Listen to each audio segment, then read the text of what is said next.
লিপিঘরের official YouTube চ্যানেলে আপনাদের জানাই স্বাগত।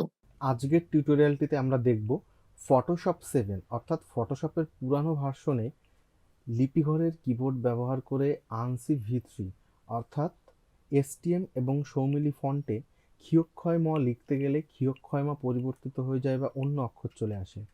তো এর সমাধান আজকে আমরা শিখব। তাহলে চলুন প্রথমে আমরা ফটোশপ 7 ওপেন করি। ফটোশপ ওপেন হওয়ার পর আমরা নতুন একটি ডকুমেন্ট নিই, এটাকে একটু বড় করে দিই।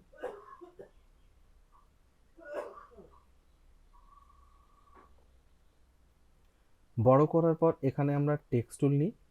টেক্সট টুল নিয়ে আমরা ফন্ট আনসি ভার্সন 3, এখানে আমরা এসটিএম বিএনটি অর্জুন সিলেক্ট করছি। টাস্কবার থেকে কিম্যানের মধ্যে গিয়ে আমরা আনসি ভি3 কিবোর্ড সিলেক্ট করছি। কিবোর্ড চেঞ্জ হয়ে গেছে, দেখুন সবুজের মধ্যে লিপিঘরের লোগো চলে এসছে। এবার আমরা ক্ষিয়ক্ষয় ম লিখব। ক্ষিয়ক্ষ লেখার পরে ঠিকঠাক এসেছিল, আমাদের লিঙ্ক বাটন দিয়ে ম লেখার সঙ্গে সঙ্গে সেটি আর আসেনি, চলে এসছে। এই সমস্যাটির কিভাবে আমরা সমাধান করতে পারি?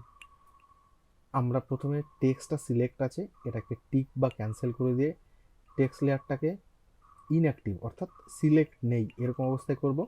তারপর আমরা এডিটের মধ্যে যাব, প্রেফারেন্সে যাব, গিয়ে জেনারেলে ক্লিক করব।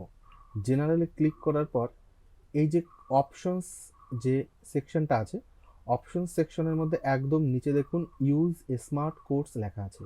আমরা ইউজ স্মার্ট কোডসের উপর থেকে টিক তুলে দেব, দিয়ে ওকে করব।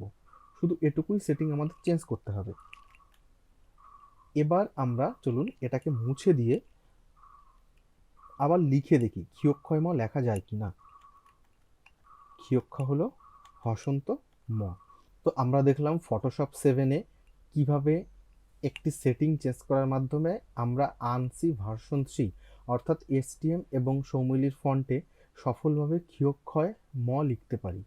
বাংলা ভাষার জন্য আমাদের কাজ যদি আপনার ভালো লাগে এবং আপনি আমাদের কাজকে সমর্থন করেন, তাহলে আমাদের পরিষেবা সকলের কাছে পৌঁছে দেওয়ার জন্য ভিডিওটিকে শেয়ার করতে পারেন, আমাদের সোশ্যাল প্রোফাইলের লিঙ্ক সমূহ শেয়ার করতে পারেন, অথবা আমাদের ওয়েবসাইটের লিঙ্ক আপনার বন্ধু-বান্ধব, আত্মীয়, পরিবার, পরিজন বা সহকর্মীদের মাঝে ছড়িয়ে দিয়ে বাঙালি হিসাবে মাতৃভাষার প্রতি আপনার কর্তব্য পালন করতে পারেন। আবার ভবিষ্যতে দেখা হবে আগামী একটি টিউটোরিয়াল নিয়ে।